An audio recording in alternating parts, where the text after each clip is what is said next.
Assalamu alaikum wa rahmatullahi wa barakatuhu. I'm Minhajur Rahman. Welcome back to my channel. Today we're going to learn about the principles of chemistry, states of matter.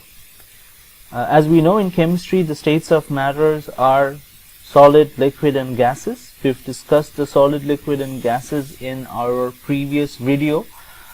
Today's learning outcome is understanding the interconversions between the three states of matter, solid, liquid and gas. How do we convert solid into a liquid? How do we convert liquid into gas? How do we convert liquid back into solid? How do we convert gas into liquids?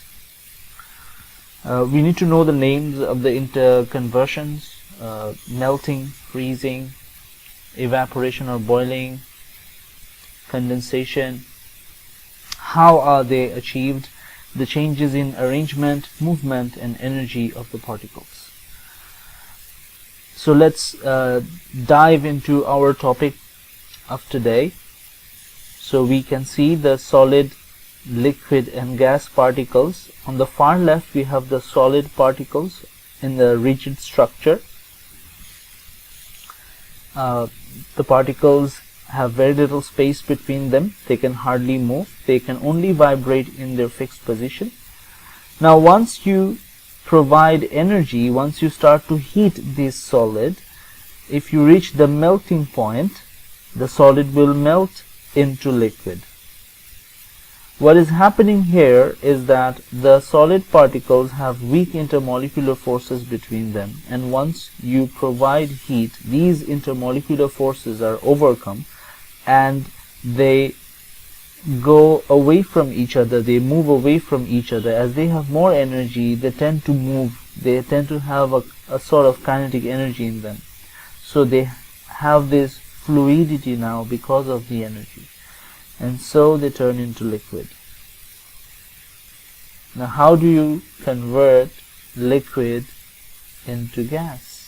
Again, you provide energy. The liquid particles have intermolecular forces between them, and in order to break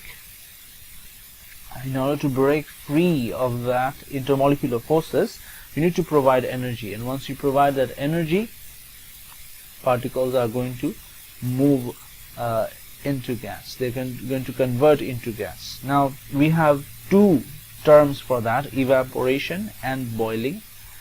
We say that particles have evaporated. Once they evaporate, once they turn into gas from the surface of the liquid.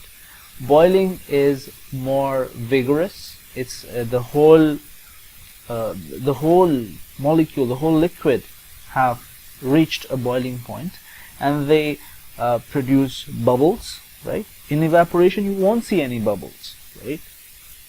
So then they turn into gas, they convert into gas. Now the gas, as we know, they have randomness in them. They move in random motion, they can move in all directions, they have huge space between them, right? So how do we convert gas into liquid? Simple. You converted liquid to gas by providing energy. You take energy away, gases would convert back into liquid.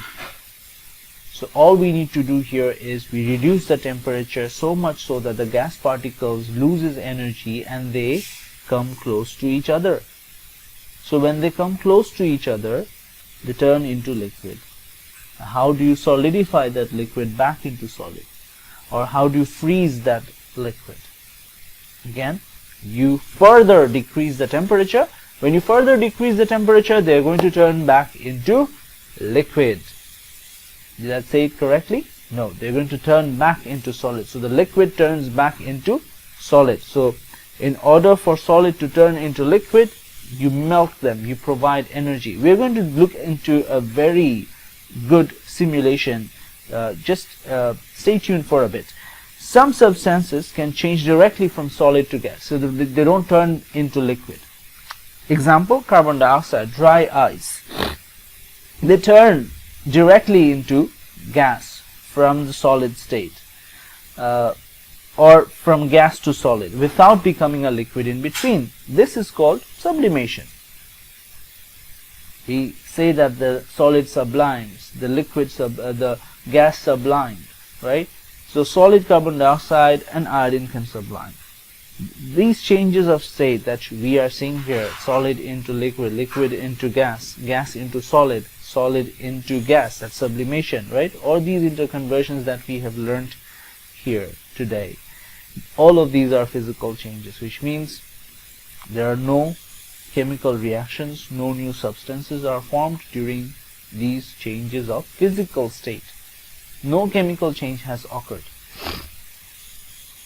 So in the next slide, we're going to look into the melting, evaporating, and boiling and explain them, right? So in here, at times we're going to use the word bonds, but please remember that these are not chemical bonds, rather we are discussing about the intermolecular forces. These are weak forces of attraction. So we are not going to discuss intermolecular forces today, maybe in a different video, but these are attractions. All you can imagine now that these are attractions.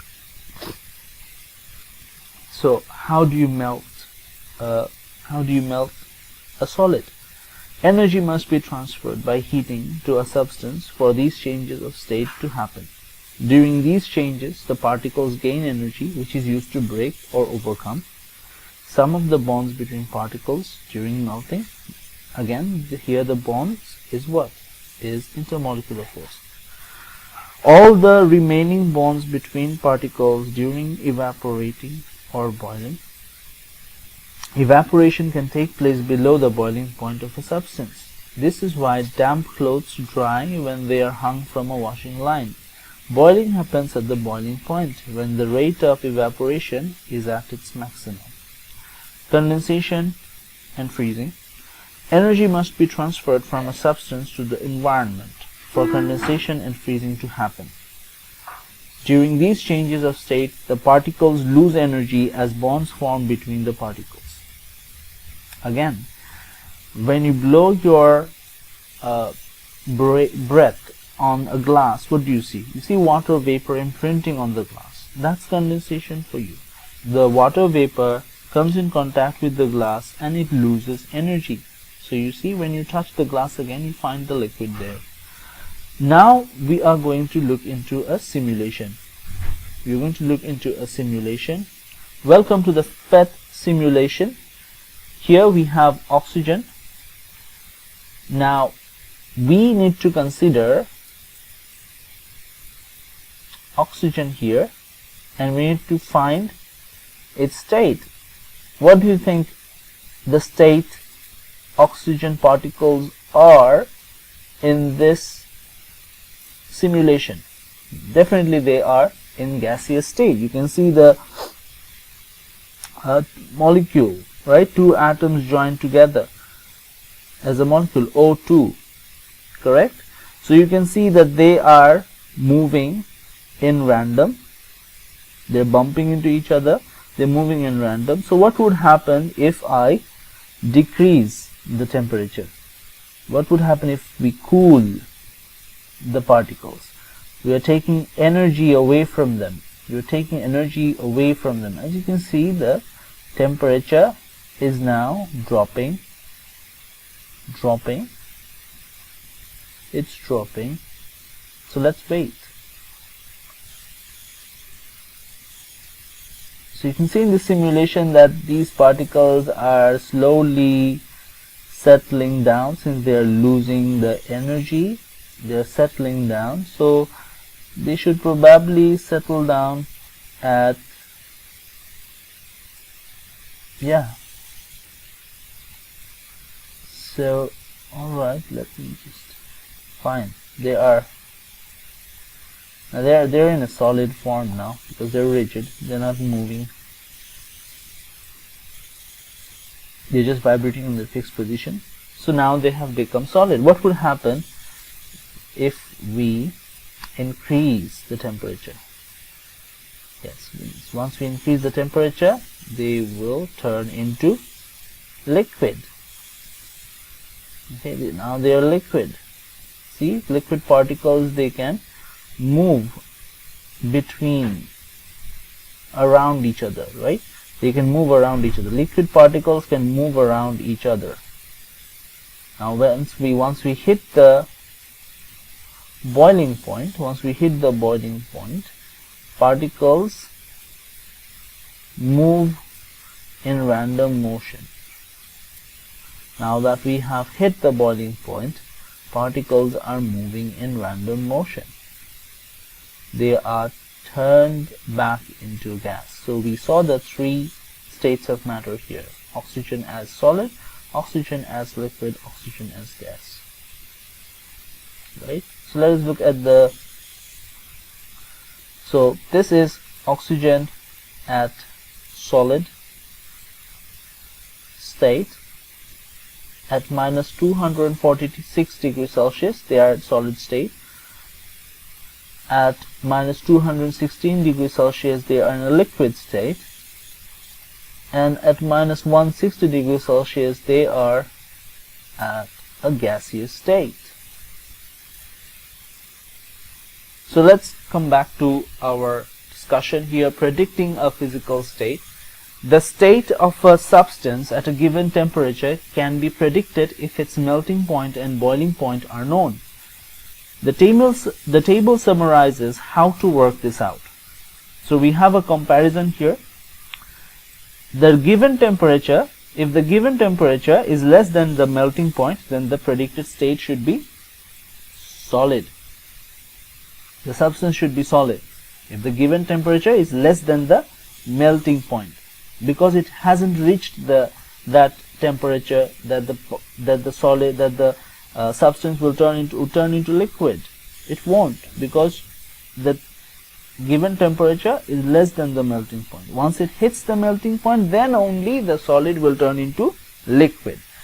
Given temperature, if the given temperature is between melting and boiling points, then the predicted state should be liquid. You should predict that the substance should be in a liquid state. If the given temperature is greater than the boiling point, which means the temperature is above the boiling point, then you should clearly predict that the substance must be in a gaseous state. Now let us look into this question. The melting point of oxygen is minus 218 degrees Celsius. And its boiling point is minus 183 degrees Celsius. Predict the state of oxygen at minus 200 degrees Celsius. Now, since all these numbers are in negative form, you need to realize that minus 200 degrees Celsius is a lower temperature than minus 183 degrees Celsius. And minus 218 degrees Celsius is a lower temperature than minus 200 degrees Celsius. So let's look at the melting point of oxygen. So the melting point of oxygen is minus 200 degrees Celsius and its boiling point is minus 183 degrees Celsius. What do you think will be the state of oxygen at minus 200 degrees Celsius?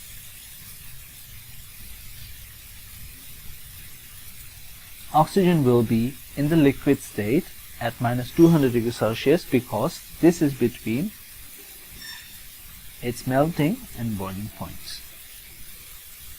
So that will be all for today. Catch up with the next video. We will be covering section 1.3. Assalamu alaikum wa rahmatullahi wa barakatuhu.